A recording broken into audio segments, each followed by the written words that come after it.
সম্মানীয় সাংবাদিক বন্ধু বান্ধৱীসকল আজি আমাৰ সাপ্তাহিক কেবিনেটত লোৱা কেইটামান গুৰুত্বপূৰ্ণ সিদ্ধান্তৰ বিষয়ে আপোনালোকক জনাব বিচাৰিছো আৰু বাকি যিখিনি ৰেগুলাৰ সিদ্ধান্ত আছে সেইখিনি আপোনালোকে সোশ্যাল মিডিয়া বা আমাৰ গভৰ্ণমেণ্টৰ প্ৰেছ ৰিলিজত আপোনালোকে পাব পাৰিব আজি আমি অসম মেডিকেল কলেজ আৰু হস্পিটাল ডিব্ৰুগড়ত তেওঁলোকৰ অধ্যাপক অধ্যাপিকা grade 3 grade 4 principal vice principal medical superintendent আৰু লৰা ছোৱালীৰ কাৰণে ষ্টুডেন্টৰ কাৰণে হোস্টেল আৰু নাৰ্ছৰ কাৰণে হোস্টেল কমিউনিটি হল এই গোটেইবিলাক সংলগ্ন কৰি এটা বৃহৎ প্ৰকল্পৰ অনুমোদন কেবিনেটে দিছে যত নেকি 357 কোটি টকা ব্যয় কৰা হ'ব অসম মেডিকেল কলেজত আমি এই প্ৰকল্পটোৰ প্ৰতিশ্ৰুতি 2 বছৰ আগতে আমি দিছিলো আৰু মহা ৰজত জয়ন্তীৰ সময়ত আজি কেবিনেটে এই প্ৰকল্পটো অনুমোদন কৰে নিবিদা আদি ইতিমধ্যে সম্পূৰ্ণ হৈছে গতিকে এই অহা 10-15 দিনৰ ভিতৰতে ইয়াৰ আধাৰশিলা আৰু কামো কৰিব পৰা যাব আপোনালোকে জানে যে মিছন বসুন্ধৰা 3ৰ অধীনত আমি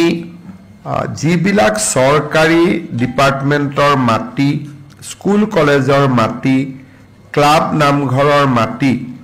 তেওঁলোক বহি আছিলে কিন্তু মাটিৰ পট্টা নাছিলে তেওঁলোকক পট্টা দিয়াৰ আমি এটা ব্যৱস্থা লৈছিলো আৰু অসমত ইতিমধ্যে কেইবা হাজাৰ এনে অনুষ্ঠানৰ পট্টাৰ অনুমোদন কৰা হৈছে আজিও কেবিনেটে প্ৰায় 4000তকৈও অধিক অনুষ্ঠানৰ পট্টা আজি আমি দিয়াৰ বাবে অনুমোদন জনাও আৰু ইয়াৰ ভিতৰত এনেকুৱা লোক আছে এনেকুৱা অনুষ্ঠান আছে হয়তো কাবাৰ বয়স 200 বছৰ কাবাৰ 300 বছৰ আজিলৈকে মাটিৰ পট্টা পোৱা নাছিলে এই পট্টাসমূহ আজি অনুমোদিত হৈছে 31 জুলাইলৈকে আমি এনেকুৱা বহুত ধৰণৰ ডিস্ট্ৰিক্টত আৰু 17000 কেছ আছে ইয়ালৈকে আহিব আৰু আমি অনুমোদন কৰি 31 জুলাইৰ ভিতৰত এই প্ৰক্ৰিয়াটো সমাপ্ত কৰিম যাতে আগষ্ট মাহত আমি একটা সুন্দৰ অনুষ্ঠানৰ জৰিয়তে তেওঁলোকক স্কুল কলেজ আনকি বহুত ক্ষেত্ৰত ডিসি অফিচটোৰ নিজৰ পট্টা নাছিলে ডিসি অফিসেও সৰকাৰি মাটিত বহি আছিল নিজৰ নামত পট্টা নাছিলে গতিকে আমি সকলোকে পট্টা দিব পাৰিম আৰু ৰেভিনিউ ডিপাৰ্টমেণ্টে এই কামটোত লাগি আছে কেইদিনমান আগতে লখিমপুৰত উচ্ছেদৰ সময়ত শ্ৰী দিনেশ বুঢ়াগোহাঁই আৰু ঠিক তেনেকুৱা 11টা পৰিয়ালক আমি লখিমপুৰ ৰেভিনিউ সাৰ্কুলৰ পৰা ভিজিআৰ মাটিত থকা কাৰণে উচ্ছেদ কৰিবলগীয়া হৈছিল আজি কেবিনেটে তেওঁলোকক লখিমপুৰ ৰেভিনিউ সাৰ্কুলৰ ভিতৰতে তেওঁলোকক মাটিৰ পট্টা দিয়াৰ বাবে অনুমোদন জনায় আৰু এই পট্টা লোৱাৰ বাবদ তেওঁলোকে কোনো প্ৰিমিয়াম দিব নালাগিব তেওঁলোকক উইদাউট প্ৰিমিয়াম আমি তেওঁলোকৰ মাটি আমি মঞ্জুৰি কৰিছো এটা আমাৰ বাবে খুব ভাল খবৰ এটা আমাৰ কামৰূপ জিলাৰ দেউছৰ আন্ডাৰ বনগাঁও মৌজা ছয়গাঁও ৰেভিনিউ সাৰ্কুল ইয়াত ভাৰত চৰকাৰে এখন national university for disability study এখন কেন্দ্ৰীয় বিশ্ববিদ্যালয় স্থাপন কৰিব খুজিছে যত দিব্যাংগ ব্যক্তিসকলৰ সমস্যা তেওঁলোকৰ লগত জড়িত বিভিন্ন কোৰ্স পাঠ্যক্ৰম ইয়াত অনুমোদন হ'ব এইটো নহয় যে তাত দিব্যাংগ সকল পঢ়িব ইয়াত দিব্যাংগ সকলক ট্ৰিটমেন্টৰ কাৰণে প্ৰয়োজনীয় বিভিন্ন কোৰ্স পঢ়ুৱা হ'ব হেকাৰণে ইয়াৰ নাম দিয়া হৈছে national university for disability studies যদি আমাৰ দিব্যাংগসকলৰ বা ডিজেবুলসকলৰ সমস্যাসমূহৰ সমাধান বা বিভিন্ন ট্ৰিটমেণ্টৰ যিবিলাক ছাবজেক্ট আছে সেই ছাবজেক্টবিলাকক লৈ ভাৰত চৰকাৰৰ সামাজিক ন্যায় বিভাগে অসমত national university for disability studies নামৰ এখন বিশ্ববিদ্যালয় অসমত স্থাপন কৰিব খুজিছে আজি কেবিনেটে ছয়গাঁও ৰেভিনিউ সাৰ্কুলৰ বনগাঁও মৌজাত 150 বিঘা মাটিৰ আবলটন দিছে অসমত আৰু এখন কেন্দ্ৰীয় পৰ্যায়ৰ ইনষ্টিটিউট স্থাপন হোৱাৰ পথ আজি মুকলি হ'ল আজি আমাৰ কেবিনেটত এটা আমি বাজেটত কোৱাৰ দৰে এটা নতুন সিদ্ধান্ত এটা আমি ললো হেতু হল oil India limited IOC Medanta এওঁলোকে যেতিয়া অইল এক্সপ্লোৰ কৰে বা তেল আহৰণ কৰে তেওঁলোকক সৰু ৰিগ এটা খান্দিব অকণমান মাটি লাগে কিন্তু আগত প্ৰৱণতা আছিল যে বহুত ডাঙৰ বিঘা মাটি একুয়াৰ কৰি লোৱা হয় আৰু যদি তেল তাতে নাপায় মাটিটো খেতিয়কৰ পৰাও গল চৰকাৰেও মাটিটো নাচায় এক প্ৰকাৰ মাটিটোত কোন বহি যায় ঠিক নাই এতিয়াৰ পৰা আমি কৈছো যে তেল আহৰণৰ কাৰণে আপোনালোকে ভূমি অধিগ্ৰহণ কৰিব নালাগে যিমান জাগাত ৰিকটো বহুৱাব লাগে মালিকৰ লগত ডাইৰেক্টলি কথা পাতি লওক সৰকাৰ ইয়াত তেতিয়া সোমাব যেতিয়া মালিক আৰু আপোনালোকৰ কথা বতৰা ফেইল হ'ব আদাৰৱাইজ মালিক আৰু আপোনালোকে মিলি মাটিৰ মালিক অইল ইণ্ডিয়া মাটিৰ মালিক ওএনজিসি প্ৰত্যক্ষভাৱে কৰি লওক আৰু আজি আমি কৈছো যে ল্যান্ড ৰিক্লাসিফিকেশনো কৰিব নালাগে তেলৰ ক্ষেত্ৰত বা তেল আহৰণৰ ক্ষেত্ৰত যদি তলত তেল আছে আমাক ইনফৰমেশন দিয়ক মালিকে জনাই দিয়ক যে মোৰ কোনো আপত্তি নাই আৰু আপোনালোকে কাম কৰি গৈ থাকক অৰ্থাৎ আজি তেল সংগ্ৰহৰ কাৰণে যেটো মাটিৰ সংগ্ৰহৰ ক্ষেত্ৰত এটা বহুত ডাঙৰ ব্যুৰক্ৰেটিক ৰেড টেপিজিম আছিল আজি সেইটো একেবাৰে নোহোৱা হৈ গল এতিয়া ভূমিৰ মালিক আৰু অইল ইণ্ডিয়া দুইটাই প্ৰত্যক্ষভাৱে নিজৰ ভিতৰত কথা পাতি তেওঁলোকে কাম শেষ কৰিব পাৰিব ইয়াত ডিসি এডিসিৰ আৰু কোনো প্ৰয়োজন নাই গভৰ্ণমেণ্টৰ প্ৰিমিয়ামটো তেওঁলোকে খালি জমা দি দিলে হ'ল ইয়াৰ ফলত খুব কম মাটিতে কামখিনি হৈ যাব আৰু DC SB ADC land acquisition এই প্ৰক্ৰিয়াবিলাক নাথাকিলে মানুহে খুব সাধাৰণভাৱে এই কামবিলাক কৰিব পাৰিব গতিকে আজি আমি সিদ্ধান্ত লৈছো কিন্তু কৰবাত যদি তেল আছে মাটিৰ মালিকৰ লগত অইল ইণ্ডিয়াৰ সমস্যা হৈয়ে আছে সমাধান হোৱা নাই লাষ্টতহে ডিসি সোমাব আজি কেবিনেটত আমি চাহ উদ্যোগৰ 200 বছৰ সেলিব্ৰেশন যেটো আমি পালন কৰি আছো সেই সংক্ৰান্তত অসমৰ 7 লাখ চাহ শ্ৰমিকক প্ৰতিগৰাকী চাহ শ্ৰমিককে 5000 টকা কৈ দিয়াৰ বাবে এটা সিদ্ধান্ত লয় আৰু ইয়াত শ্ৰমিকৰ লগত চাহ বাগানত কাম কৰা কৰ্মচাৰী সকলেও ইয়াত এই 5000 টকাৰ এককালীন সাহায্য পাব 200 বছৰ চাহ উদ্যোগৰ কৃতজ্ঞতা হিচাপে আৰু ইয়াৰ বাবে কেবিনেটে 342 কোটি টকা অনুমোদন কৰে আৰু আপোনালোকে জানে যে স্কিমটোৰ নাম আমি দিছিলো এটিকলি দুটিপাত এই আঁচনিটোৰ বাবে প্ৰয়োজনীয় 342 কোটি টকা আজি আমাৰ ৰাজ্য চৰকাৰে মঞ্জুৰ কৰে এডভান্টেজ অসমৰ সময়ত মেদান্ত হস্পিটালে অসমত এখন চিকিৎসালয় স্থাপনৰ বাবে বুজাবুজিৰ চুক্তিত স্বাক্ষৰ কৰিছিল আজি কেবিনেটে তেওঁলোকৰ যেটো ইনভেষ্টমেন্ট প্ৰপোজাল আছিল 800 crores 800 কোটি টকা তেওঁলোকে গুৱাহাটীত ব্যয় কৰিব আজি কেবিনেটে সৰুসজাই ষ্টেডিয়ামৰ ঠিক লগতে থকা সৰকাৰি ভূমি আমি মেদান্ত হস্পিটালৰ কাৰণে আবলটন কৰাৰ সিদ্ধান্ত লৈছো আৰু তেওঁলোকে এটা নতুন সিস্টেম আনিব খুজিছে সন্মুখত মেদান্ত হস্পিটাল থাকিব লগত 100খন প্ৰসূতি আৰু শিশুৰ হস্পিটাল থাকিব আৰু লগতে এখন 5 ষ্টাৰো বহাব যাতে বাহিৰৰ পৰা মেডিকেল টুৰিজিমৰ কাৰণে যদি বাহিৰা ৰাজ্যৰ পৰা কোনোবা আহে যাতে 5 ষ্টাৰ খনতে তেওঁলোকে থাকিব পাৰিব আৰু ট্ৰিটমেন্ট ল'ব পাৰিব এইটো এটা অসমত মেডিকেল টুৰিজিম প্ৰতিষ্ঠাৰ কাৰণে ডাঙৰ এটা সিদ্ধান্ত লেমন ট্ৰী হোটেল বুলি যিখন আছে সেইখন তেওঁলোকে লগত লৈ আহিব 500 বেডেড হস্পিটাল হ'ব 100 বেডেড মাতৃ আৰু প্ৰসূতিৰ হস্পিটাল হ'ব আৰু লগতে লেমন ট্ৰী এখন তেওঁলোকে হোটেল স্থাপন কৰিব আৰু টোটেল 2700 স্থানীয় নিযুক্তি হ'ব It will pave way for 2,700 employment. এই গোটেই তেওঁলোকৰ লগত আজি আমি ইনভেষ্টমেন্ট যিখন আমাৰ উদ্যোগ বিভাগে এম্পাৱাৰ্ড কমিটিৰ জৰিয়তে কৰে সেই ইনসেন্টিভ ল্যান্ড এলটমেন্ট এই গোটেইখিনি আজি আমি মঞ্জুৰি দিওঁ এতিয়া তেওঁলোকে নিজৰ কাম আৰম্ভ কৰিব পাৰিব আমাৰ অসমত আপোনালোকে জানে যে তিনিটা পাৱাৰ ডিপাৰ্টমেন্টৰ কৰ্পোৰেচন আছে Assam power distribution company Assam electricity grid corporation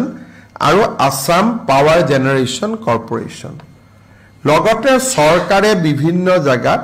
আদৰ্শ বিদ্যালয় স্থাপন কৰি আছিল এই গোটেইখিনি কৰ্মচাৰীক এখেতসকল যদিও চৰকাৰী কৰ্মচাৰী নহয়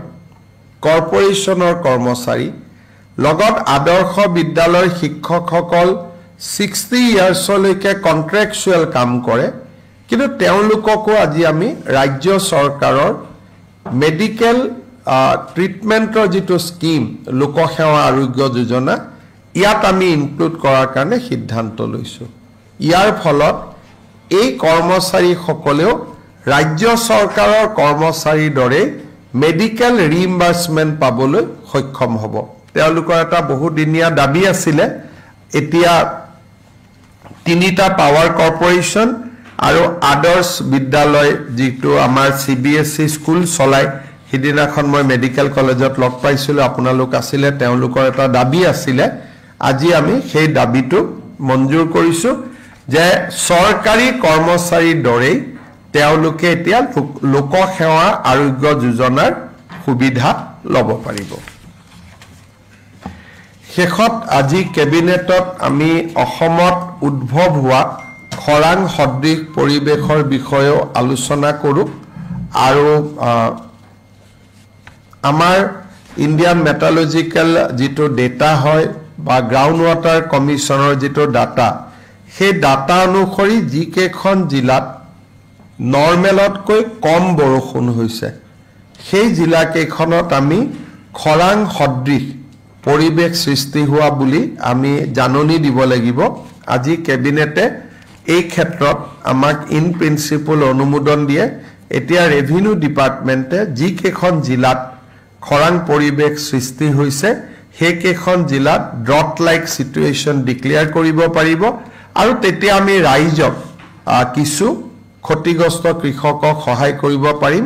আজি কেবিনেটে ৰেভিনিউ ডিপাৰ্টমেন্টক এই ক্ষেত্ৰত অথৰিটি প্ৰদান কৰে আজি জিলাৰ নাম আহিছে আমাৰ কোকৰাঝাৰ বৰপেটা ধুবুৰী ওয়েষ্টাৰ্ণ অসমৰ 5খন জিলা পশ্চিম অসমৰ 5খন জিলা আৰু তাতে আমাৰ ৰেইনফল ডেফিসিট 40% আছে এনে 20% ডেফিসিট হলে নৰমাল বুলি কোৱা যায় কিন্তু এতিয়া তাতে 40% ডেফিসিট হৈছে বাক্সা বৰপেটা ধুবুৰী বঙাইগাঁও এই জিলা কেখনত ৰেইনফল 40% ডেফিসিট হৈছে আৰু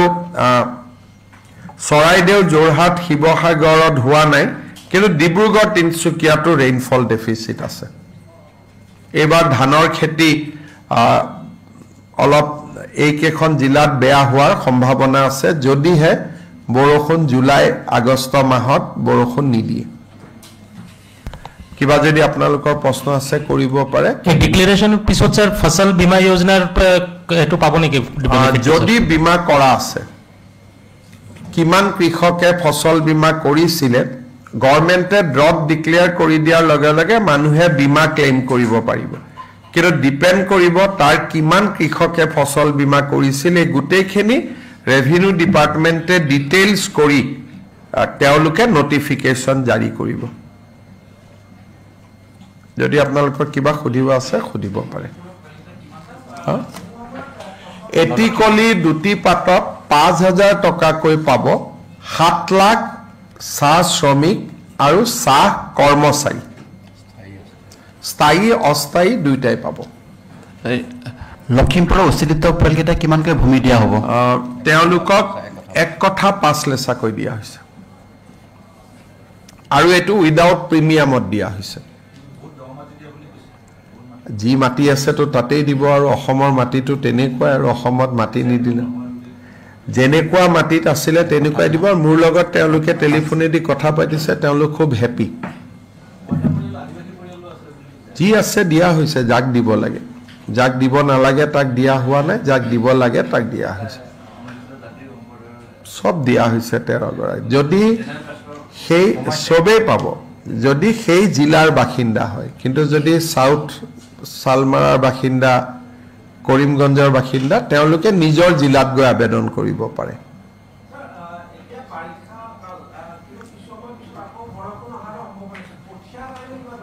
আমি সেই কাৰণে আজি কেবিনেটত গোটেই দিশটো আলোচনা হৈছে সিড আছে বিনা 1 বিনা 2 গতিকে আজিকালি কঠিয়া নকৰাকৈ অকল ধান সিঁচিও কৰিব পাৰি গতিকে গোটেই কথাবোৰ আমি খৰাং বতৰ সদৃশ পৰিবেশ ডিক্লেয়াৰ কৰাৰ লগে লগে কৃষি বিভাগ ৰেভিনিউ ডিপাৰ্টমেণ্টে এই ক্ষেত্ৰত নামি পৰিব আজি আমি প্ৰথম যেটো তেওঁলোকক প্ৰয়োজন আছিল যে আমাক ড্ৰড হোৱা বুলি ক'ব লাগে আজি আমি সেই সিদ্ধান্তটো ললো এতিয়া ৰেভিনিউ ডিপাৰ্টমেণ্ট আৰু এগ্ৰিকালচাৰ ডিপাৰ্টমেণ্টে তেওঁলোকৰ কৃষকসকলক হকাহ দিয়াৰ কামত আগবাঢ়ি যাব পাৰিব স্যাৰ বৰষুণৰ অভাৱৰ বাবে চাহৰ উদ্যোগতো যথেষ্ট প্ৰভাৱ পৰিছে এতিয়ালৈকে এই মাহলৈকে টি প্ৰডাকশ্যন যোৱাবাৰতকৈ বেছি আছে এই মুহূৰ্তলৈকে কিন্তু যদি জুন জুলাই আগষ্ট বৰষুণ নপৰে বা সেপ্টেম্বৰটো বৰষুণ নপৰে তেতিয়া অসুবিধা হ'ব কিন্তু চাহ উদ্যোগতো এনেকুৱা চৰাইদেউত এইবাৰ আকৌ এক্সেসিভ ৰেইন হৈছে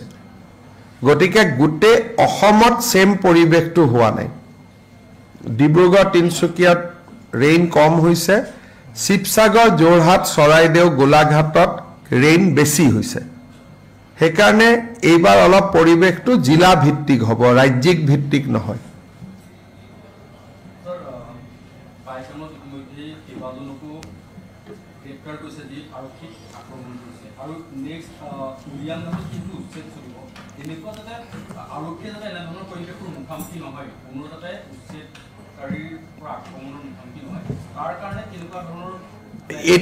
এইটোৰ ক্ষেত্ৰত আপোনালোকে কংগ্ৰেছক ৰিকুৱেষ্ট কৰিব লাগিব আমিতো ভাবো পৰিবেশ নহয় কিন্তু এটা উত্তেজিত কৰিব বা নকৰিব তাৰ ওপৰতো আমি আগতীয়াকৈ একো ক'ব নোৱাৰো কালি যদি ৰাহুল গান্ধীয়ে এইবোৰ কৰি নগলহেঁতেন তেতিয়ালে সবটো ঘৰা ঘৰি গৈছিলে গতিকে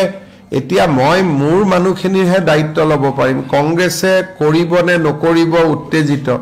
আৰু উত্তেজিত কৰিলে কোনোবা উত্তেজিত হ'ব নে নহ'ব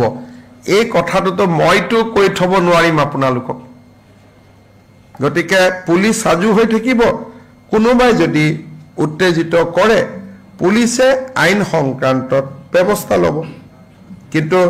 কোনোবাই নকৰিব বুলিনো আমি কেনেকৈ ক'ব পাৰো আপোনালোকে কওক এতিয়া আপোনালোকে চাব দুদিন পিছত তেওঁলোকে ক'ব যে আমি ভূমিহীনক উচ্ছেদ কৰিছো এটো আপোনালোকে উৰিয়াম ঘাটৰ ফটো চাওক এই গুটেবোৰ তামোল পানৰ বাৰী तिबेटी ये लोड कर सकता है ये थोड़ा सा मनोज इसको लोड करके दिखा दो अपना लोग के इमान विशाल खेती कतो ने देखिबो আৰু মানুহতকৈ মাটি একো একোজনে উৰিয়াম ঘাটত মাটি দখল কৰি থৈছে 500 বিঘা 300 বিঘা ये है आपका पास वीडियो है सर लगा दीजिए ना उरियाम घाट 500 बिघा माटी कम কেনেকৈ সম্ভৱ হ'ল এতিয়া কি ক'ম এতিয়া আমি আগত অসমত এনেকুৱা এটা পৰিৱেশ আছিলে কোনেও আপোনালোকেও আজিলৈকে দেখুওৱা নাই পলিটিচিয়ানেও কোৱা নাই ডিচিয়েও কোৱা নাই এতিয়া ক'ব লাগিব যে অসমৰ মানুহে সাৰেণ্ডাৰ কৰি বহি আছিলে বহুত মানুহে যি কৰে কৰক বুলি If we talk about the Paikan violence that took place yesterday, it seems to be pre-planned as they came and thronged into the school. The school properties were also damaged, and many provocative speeches have been and statements have been found on social media. Is the Assam Police going to take action on those? We have already in Assam Police. Nothing is pending. We do not going to be. We took action immediately. So 10 people has already been arrested. So in our dictionary, we do not think of doing, we do not talk of doing, we did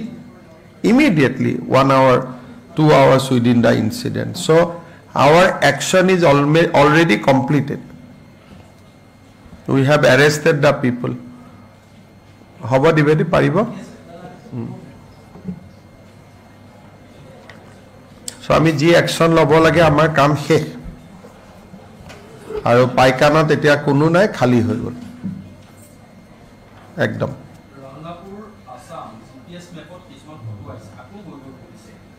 যাবগৈ আজি চক যেতিয়া এই আজি যিখিনি তাত লখিমপুৰত মানুহ ওলাইছে মণিপুৰৰ পৰাও আহিছে কাৰণ তেওঁলোকে গম পোৱা নাই যে অলৰেডি এইটো ঘটনা হৈ গ'ল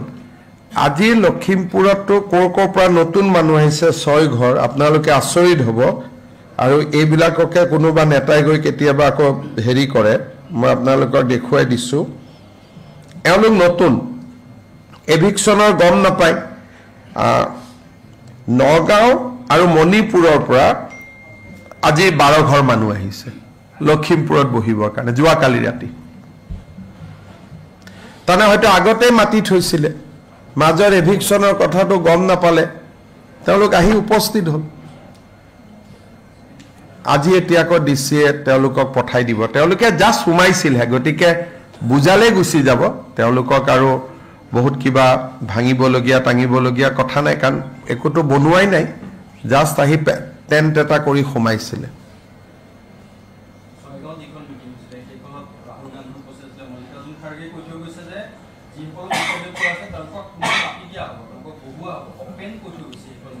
সেইকাৰণে ক'লো সেইখনৰ কাৰণে গণ্ডগোল হৈ গ'ল আৰু আপোনালোককো ৰাতিপুৱাই লৈ গ'ল গধূলিলৈকে বাছেদি লৈ গ'ল বাছেদি থৈ আহিলে ৰুমৰ ভিতৰত সোমাই থাকিলে কোনেও লগো নকৰিলে মই সেইটোও কণ্ডেম কৰিছোঁ লগত আমাৰ 18 গৰাকী সাংবাদিকক তেওঁলোকে ৰাতিপুৱাই গুৱাহাটীৰ পৰা লৈ গ'ল যে ৰাহুল গান্ধীয়ে ইণ্টাৰভিউ দিব সাংবাদিকসকল ৰাতিপুৱাই গ'ল যোৱাৰ পিছত মিটিঙৰ পিছফালে তেওঁলোকক জেলত থোৱাৰ দৰে বন্ধ কৰি থলে আৰু বন্ধ কৰি থৈ পেলাই উলাব নিদিলে দিনত ভাতটো খাব নাপালে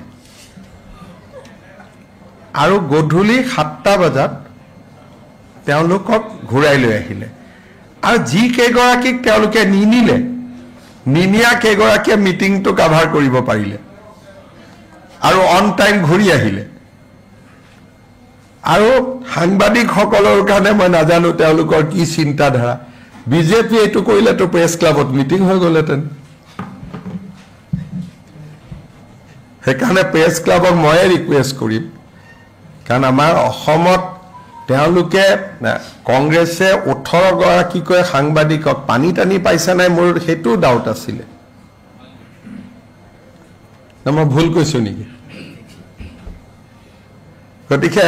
ৰাতিপুৱাৰ পৰা ৰাতিলৈকে সাংবাদিকসকলকো তেওঁলোকে বন্দী কৰি থৈ দিলে আৰু এজন সাংবাদিকেও আহি ফেচবুকত লিখোৱা নাই কথাটো লুকাবৰ কাৰণে থৈ দিছে গতিকে এইটোৱে কংগ্ৰেছ পাৰ্টি গতিকে তেওঁলোকে কি কৰিব পাৰে আপোনালোকে অলপ নিজে চিন্তা কৰক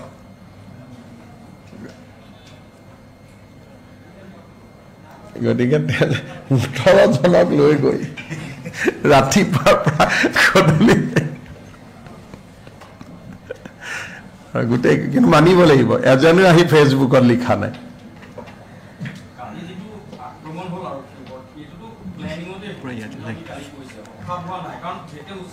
ইয়াতে দুটা ধৰণৰ কথা কালি উচ্ছেদ হোৱাৰ পাইকানত আগদিনাখন ৰাহুল গান্ধীয়ে মিটিং দিলে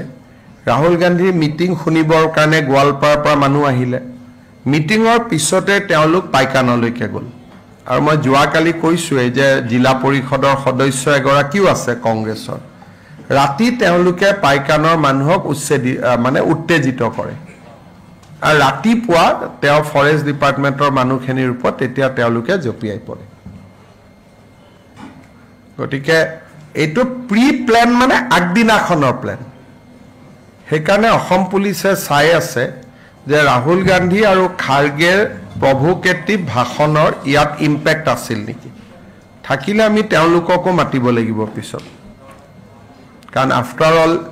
এজন মানুহৰ মৃত্যু হৈছে আৰু এজন মানুহো খুব সংকটজনক অৱস্থাত আছে আচ্ছা বেদখলীকৃত মাটিখিনি কিছুমান মাতব্বৰ জাতীয় মানুহে দখল কৰি পেলাই পিছত বিক্ৰী কৰিছে বুলি এটা অভিযোগ হৈছে ইয়াৰ মই কৈ দিছোঁ আপোনালোকক অপাৰেশ্যনটো এতিয়া আপোনালোকে মই এইখিনি মাটি চাই লওক তেতিয়া আপোনালোকে বুজি পাব গোটেই ঘটনাটো ইয়াত বহুত ধৰণৰ ডাঙৰ পেটাৰ্ণ এটা চলে লামডিঙত যেতিয়া হ'ল তাতে আদা খেতি আছিলে এজন বা দুজন মানুহে মাটিখিনি প্ৰথম ইয়াৰমাৰ্ক কৰি লয় কৰি তেওঁলোকে এই মানুহখিনিক লৈ আহে আৰু তেওঁলোক মাটিৰ মালিক হ'ব নোৱাৰে তেওঁলোকে এটা দৰমহা পায় খেতিৰ উৎপাদিত বস্তুখিনি মাতব্বৰজনক দিব লাগে আৰু অহাৰ পিছত আমাৰ যি লোকেল MLA সকল আছে তেওঁলোকে এইখন এখন আছিলে অভয়াৰণ্য এতিয়া আপোনালোকে চাওক ইমান ডাঙৰ তামোল খেতি কৰি পেলালে অসমত কতো ইমান ডাঙৰ তামোল খেতি নাই গছ গছনি হাল চেগুন অৰণ্য আছিলে অৰণ্যখন কাটি তাত মানুহ আছে মাত্ৰ 500 ঘৰ মানুহ বহুত নাই কিন্তু মাটি পুৰা ফৰেষ্টখন তেওঁলোকে লৈ লৈছে আপোনালোকে চাওক যে তাতে কোনো দুখীয়াৰ কোনো চিনেই নাই যে মানুহক লেণ্ডলেছ মানুহ তেওঁলোকে কয় গৰাখহনীয়াৰ কাৰণে গৈছো ইয়াত কোনো গৰাখহনীয়াৰ সম্পৰ্ক নাই আপোনালোকে চাওক কি ধৰণে আমাৰ অসমীয়া মানুহ আজি কাৰো হাতত ইমান মাটি নাই উৰিয়াম ঘাট লাহৰি ঘাট আৰু ঢিঙৰ আপোনালোকে চাওক এনেকুৱা তামোলৰ বাৰী ক'ৰবাত দেখিছে মানে অৰ্থনীতিটো কেনেকে দখল কৰি লৈছে আপোনালোকে নিজে চাওক আৰু গোটেইখন তামোলৰ বাৰী হাজাৰ হাজাৰ বিঘা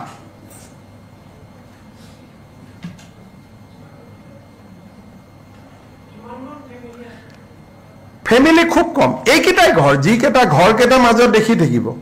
কাৰণ এওঁলোকৰ অৰিজিনেল ঘৰ লাহৰি ঘাট আৰু ঢিঙত এইটো চাওক গোটেই তামোলৰ বাৰী মই যিমান দেখুৱাই আছো মানুহটো আপুনি নাপায়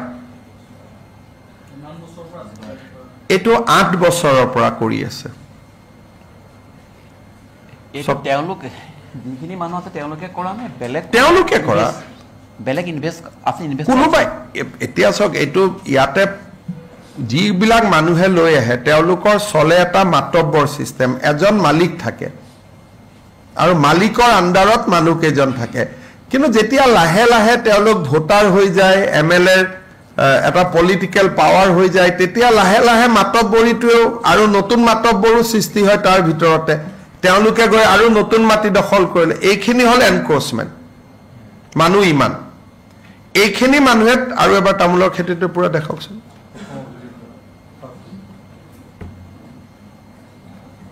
এইটো ইয়াৰ পৰা চাওক আপোনালোকে থাকিবৰ কাৰণে মাটিটো ব্যৱহাৰ কৰা নাই যিটো আমাক ইমপ্ৰেছন দিয়ে গৰাখহনীয়াত খেদা মানুহ উপায় নাপাই গৈ আছে সেইটোৰ লগত ইয়াৰ কোনো সম্পৰ্ক নাই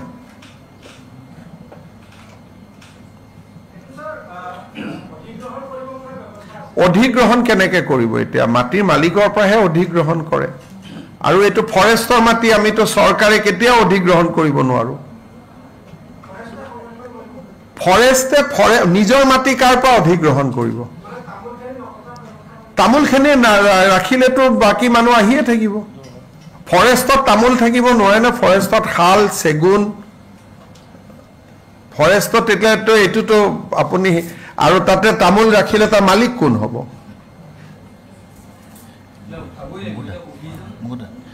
হৈ যাব কিছুমান মই ক'লো না প্ৰক্ৰিয়া আছে এই গোটেইবোৰ গছ আছিলে তাতে গ'লে এতিয়াও শাল গছ দেখিব শাল গছৰ মূৰাটো দেখিব চেগুন গছ দেখিব ঠিক ফৰেষ্ট আছিলে এতিয়া কোন অসমীয়া মানুহৰ হাতত ইমান মাটি আছে লগা দি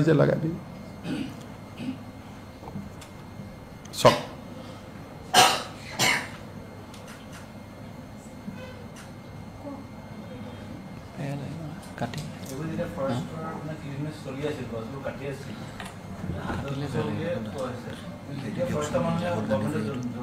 জনালেতো এইটো অৱস্থা নহয় বা জনালেও জনোৱা মানুহবিলাক কোন সেইটোও চাব লাগিব মোক কোৱা মতে 3জন ৰেঞ্জাৰ আছিলে তেওঁলোকো সেই তেনেকুৱাই আছিলে বুলি কৈ আছে মই একশ্যনটোতো ল'মেই সেইকাৰণেতো মই মুখ্যমন্ত্ৰী হৈছোঁ সেইটো আপোনালোকক দেখুৱাইছোঁ কি আগত কোনোবা মুখ্যমন্ত্ৰীয়ে দেখুৱাইছিলে নেকি মইতো দেখুৱাইছোঁ আপোনালোক আহিব এভিকশ্যনৰ দিনা আমি একশ্যনো ল'ম আপোনালোকে একশ্যনো দেখা পাব কনচাৰ্ণ অফিচাৰ কেইজনকো লৈ দিম কি আছে হেতুৰ লগত কোনো কথা নাই কথাটো হ'ল যে অসমৰ পৰিৱেশটো এনেকুৱা আৰু এনেকুৱা টোটেল মাটিটো মই কৈছোৱে যে লাখ লাখ বিঘা মাটি এইবিলাকতো একোটা সৰু উদাহৰণে কৰিমগঞ্জ হাইলাকান্দিৰ ফালে গ'লেতো পাগল হৈ যাব আপোনালোক ইয়াত সব কাটি ৰাবাৰ লগাই দিছে গছবিলাক কাটি ওপৰৰ পৰা ড্ৰোনত সেউজিয়াই দেখি থাকি মানুহে ভাবে ফৰেষ্টেই চলি আছে যেতিয়া 5,000 10,000 ভোট হৈ যায় তেতিয়া লোকেল পলিটিচিয়ান বিলাকে ইলেক্ট্ৰিচিটিও লগাই দিয়ে স্কুলো বনাই দিয়ে সব কৰি দিয়ে অংগনবাদীও লগাই দিয়ে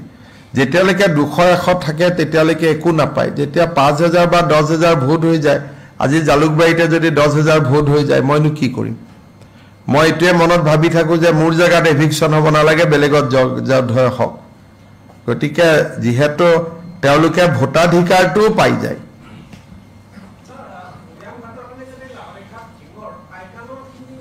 পাইকানৰ গোৱালপাৰা সাউথ সালমাৰা বৰপেটা তেওঁলোকো তাৰ পৰা আহিছিল আৰু নতুনকৈ এতিয়া আজিকালি মণিপুৰৰ পৰা বহুত মানুহ আহা কৰিছে আৰু এইবিলাক গোৱালপাৰা বৰপেটা বুলি কয় কিন্তু হ'ব পাৰে বেংগলৰ পৰা হ'ব পাৰে ভাষাটোতো একে কোৱাটোতো বেলেগ কথাটোতো বেলেগ আৰু হ'ব পাৰে বাংলাদেশৰ পৰা নতুনকৈ ফ্ৰেছ মানুহ আজিকালি আমি ধৰো আগতেতো ধৰা সিস্টেম নাছিলে এইকেইটা দিনে ধৰ যোৱাকালিও আমি 16 জন ধৰিছো আগতো ধৰা সিস্টেমো নাছিলে হয়তো মাতব্বৰ বিলাকে ইয়াত কাম কৰিব কাৰণে লৈ আহিছিলে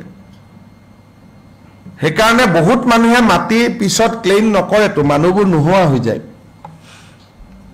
আপোনালোকে প্ৰায় খুদে নহয় যে এভিকশ্যনৰ পিছত মানুহবোৰ ক'ত গৈছে এমাহ 45 দিনৰ পিছত মানুহবোৰ নোহোৱা হৈ যায় তে উজনি অসমত কৰাৰ কথা কিবা চিন্তা কৰিছে এটো উৰিয়াম ঘাটটো উজনি এটা উৰিয়াম ঘাটটো উজনি আৰু উৰিয়াম ঘাট আৰু গোলাঘাট সমষ্টি দুইটা জায়গাতে হ'ব সৰু পথাৰ গোলাঘাট মানে গোলাঘাটৰ মেৰাপানীকে ধৰি বৰ্ডাৰ এৰিয়া বিলাকত যথেষ্ট তেনেকুৱা বেদখল হৈ য'ত আছে আমি গম পাওঁ আৰু আমি কাম আৰম্ভ কৰিছো খালি বহুত কাম কৰিবৰ কাৰণে দিগদাৰ কিয় কোৰ্ট কাছাৰীও আছে না সব মিলাই মিলি কৰিব লাগে এটা কাম হাতত ললে 4-5 মাহ লাগে এতিয়া উৰিয়াম ঘাটত আমি হাত লৈছো এটোতো 4-5 মাহ লাগিব কাৰণ সুপ্ৰিম কোৰ্টে ডেট ধৰি দিছে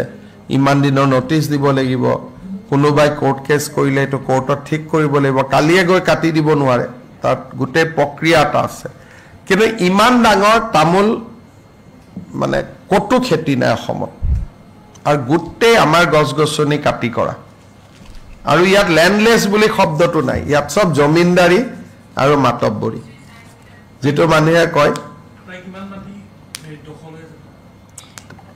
thousands of এইখিনিয়ে যেটো আমি দেখালো এটা পাৰ্ট মিনিমাম তো ইয়াতে মই দেখি আছো 3-4 হাজাৰ বিঘা উৰিয়াম ঘাটত তাত মানুহ না যায় কাৰণ এটো একদম আসাম নাগাল্যান্ড বৰ্ডাৰ আৰু এইটো এভিকশন কৰাৰ আগতে নাগালেণ্ডকো জনাব লাগিব কাৰণ এইটো ডিএবি বুলি কয় গতিকে তেওঁলোকে সেইবিলাকো লিগেল আছে আপোনালোকে এইটো বিঘা আপোনালোকে নিজে চাওকচোন কিমান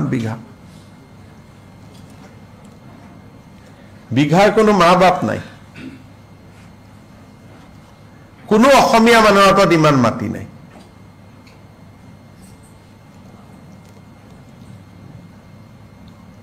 দেখিলেতো 4-5 হাজাৰ বিঘা যেন নালাগে জানো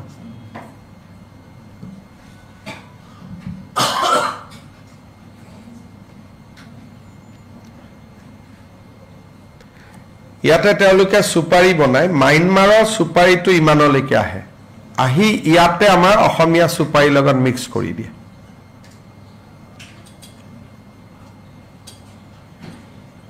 আৰু বহুত পইচা আছে যিবিলাক মালিক CM sir, one political question. The former Chief Minister of Chhattisgarh, his son has been arrested by ED in a money laundering case. Sir, how do you see this, sir? मैं क्या बोलूं भाई वो तो क्या ईडी का पास क्या है क्या नहीं है मेरा तो मालूम नहीं है सो ऐसे टिप्पणी करना थोड़ा सा मुश्किल है ठीक है सर আজি ৰবীন্দ্ৰ ভৱনত তেওঁলোকে মানে শিল্পী সমাজৰ পৰা প্ৰতিবাদ কৰিছে তেওঁলোকৰ ৰবীন্দ্ৰ ভৱনটো পুনৰ লাগে আৰু তেওঁলোকে বিকল্প একো বিচৰা নাই আপোনাক ৰবীন্দ্ৰ ভৱনৰ মানে সেই মানে ৰবীন্দ্ৰ ভৱনটোত কি হৈছে মই এটো বন্ধ হৈ আছে আজি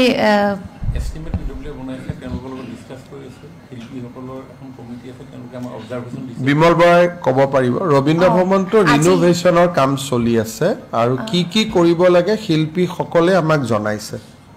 আৰু সেইমতে আমি কৰি আছো ৰিনোভেশন তেওঁলোকে আজি প্ৰতিবাদ কৰিছে বন্ধ হৈ আছে 3 বছৰ এনে ধৰণে কি আছে সোনকালে খুলি দিব পাৰি কিন্তু কি আছে মই নাজানো চাই দিও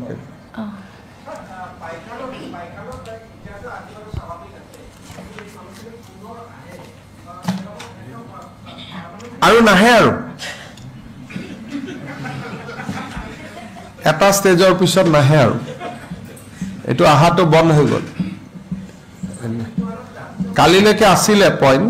কিন্তু এটা পৰ্যায়ৰ পিছত নাহে আৰু মোৰ অভিজ্ঞতা হৈ গ'ল তো কোৰ পিছত নাহে মই জানো আজিৰ পিছত নাহে আৰু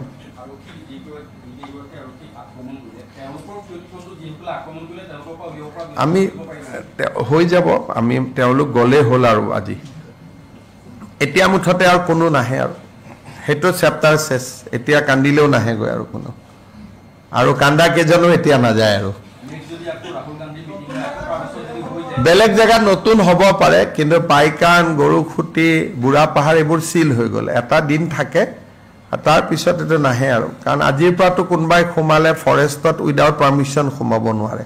গতিকে আজিৰ পৰা নেতা বা কোনোটো খুমাব আমি অনুমতি নিদিও গভৰ্ণমেণ্টে প্ৰথম ষ্ট্ৰিক নহয় কাৰণ এইবাৰ হাইকোৰ্টেও আমাক কৈ থৈ দিছিলে যে মানুহখিনি কৰবাত নোযোৱালৈকে অন্তত টেন্টৰ সুবিধা দিব খোৱা পানী দিব গতিকে আমি এভিকশনৰ পিছত অলপ মানৱীয়ভাৱে যি কেদিন থাকে থাকিব আৰু আমি প্ল্যান্টেশন আৰম্ভ কৰো এতিয়া আমি কালি পৰখিৰ পৰা তাত প্ল্যান্টেশন আৰম্ভ হৈ যাব নতুন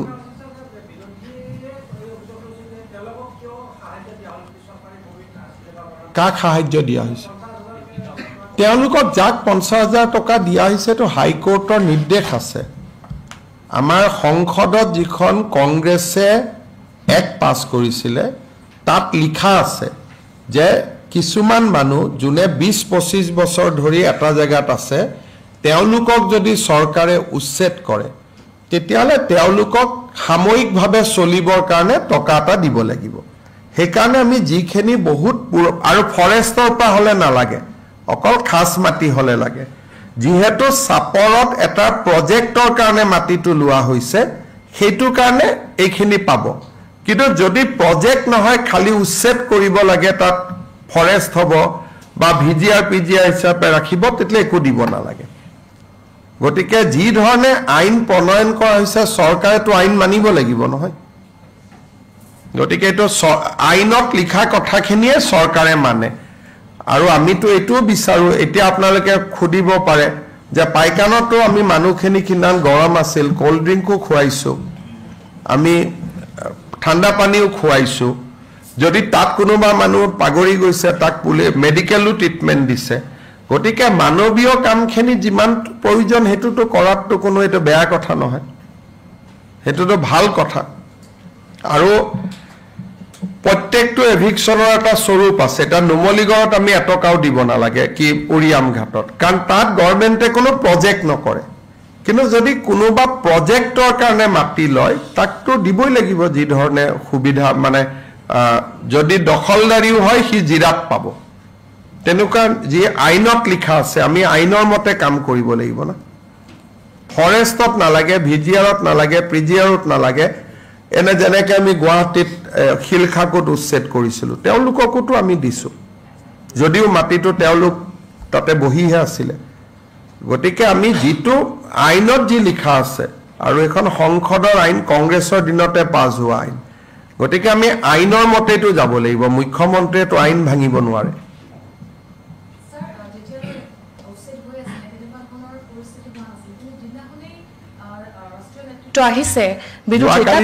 যোৱাকালিতো এই বিষয়ে মই কৈছোৱে, আৰু ভাল কৰি কৈছোৱে যে ৰাহুল গান্ধী যদি সিদিনাখন নাহিলহেঁতেন তেতিয়াহ'লে ফায়াৰিঙো নহ'লহেঁতেন, গুলীকাণ্ডও নহ'লহেঁতেন, আৰু মানুহখিনিও লাহে লাহে গ'লহেঁতেন। আমিতো মানুহখিনি এভিকশ্যনৰ পিছতো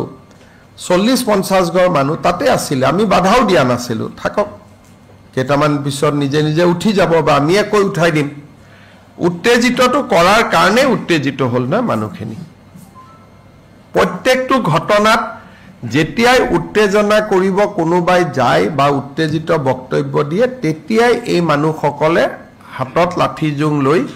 চেষ্টা কৰে। গৰুখুটিটো একেটাই ঘটনা হৈছিলে। গতিকে এইটো পেটাৰ্ণ। যেনেকৈ বুঢ়া চাপৰিত যেতিয়া এভিকশ্যন হৈছিলে, আমাৰ কংগ্ৰেছৰ বিধায়ক এজনে গৈ উত্তেজিত কৰিলে, তেতিয়া পিছদিনাখন মানুহখিনিক লাঠি জোং লৈ খেদি আহিলে। কাৰণ এওঁলোকে বহুত পেপাৰ টিভি পঢ়ি থকা মানুহ নহয়। কোনোবাই গৈ উত্তেজিত কৰি দিয়ে, উত্তেজিত হৈ যায়।